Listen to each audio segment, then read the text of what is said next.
I honestly believe that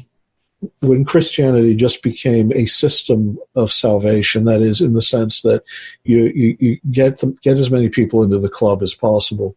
that the actual radical nature of the claims made by the early church kind of disappeared. Both this, it looks to us mythological, in large part is, but I mean this notion of a creation estranged from God, longing to be reunited to God, and God becoming human, that human beings can become God, which is, the famous line that you find repeated ad infinitum by the Eastern Fathers, theosis, divinization.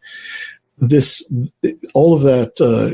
falls by the way, and instead we get this rather banal story that doesn't make sense about wrath and retribution, and comes with it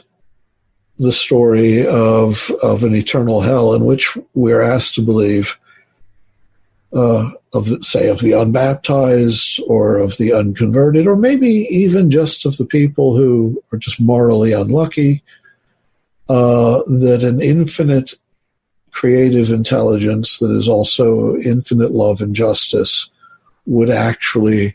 create conditions that would lead to rational nature suffering eternal torment. The idea is so obviously contradictory, so obviously false, so obviously logically meaningless. I mean, it's just gibberish at the level of sheer predicative logic,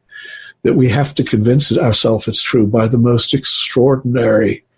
rationalizations. And the history of Christian thought on hell, if you look at it, is of ever more ridiculous arguments being made